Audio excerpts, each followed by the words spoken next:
In a bold move to reshape Canada's approach to national security, the Liberal government has introduced a sweeping reform package that promises to tighten border controls, regulate large cash transfers, and bring long-overdue oversight to federal enforcement agencies. It's a story of high-stakes politics, international pressure, and the balancing act between safety and civil rights. For years, the Canada Border Services Agency, CBSA, operated in a unique vacuum, enforcing laws without a dedicated complaints body or review board, unlike the RCMP or CSIS.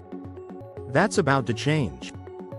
The new legislation proposes the establishment of a full-fledged oversight mechanism for the CBSA, ensuring its officers are held accountable under the Charter of Rights and Freedoms. It's a historic shift that human rights advocates have long demanded, and one the government now embraces as part of its broader transparency goals. The reform package isn't just about policy, it's backed by dollars. A staggering $1.3 billion has been earmarked over 6 years to modernize and strengthen Canada's border security. This investment will introduce drones, helicopters, artificial intelligence detection systems, and cutting-edge surveillance tech. Intelligence sharing networks will be upgraded, and the CBSA and RCMP will see an influx of 100 to 150 new officers. But not everyone is convinced. Critics from opposition parties, including the NDP, have dismissed parts of the plan as gadgets and gimmicks, questioning whether high-tech solutions truly address the root causes of security threats. While Ottawa insists that the reforms have been in the works for months, many observers note the timing.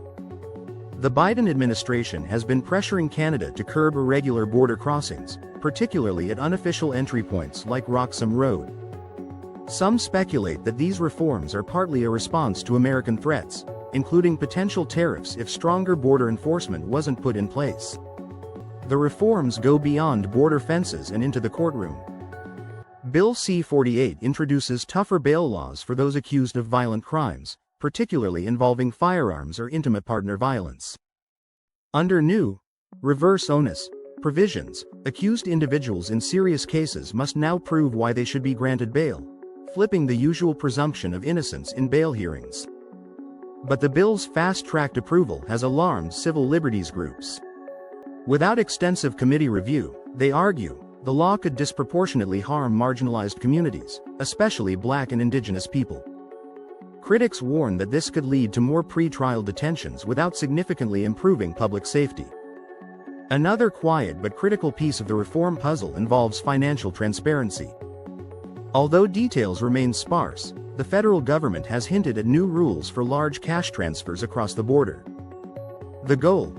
Combat money laundering, terrorism financing, and illicit fund movements. It's a move in line with global trends, where financial scrutiny is increasingly becoming a frontline tool in national security. Together, these reforms tell a story of a government trying to strike a balance between security and civil rights, border safety and international diplomacy. It's a delicate dance. On one hand, Ottawa is addressing serious gaps in oversight and enforcement. On the other, it's facing criticism from rights advocates who fear the changes may open the door to overreach. As the legislation moves through Parliament and billions flow into high-tech enforcement tools, one thing is clear: Canada's borders, and the way we think about them, are changing dramatically. Whether these changes deliver on their promise of safety and accountability remains a question only time and public scrutiny can answer.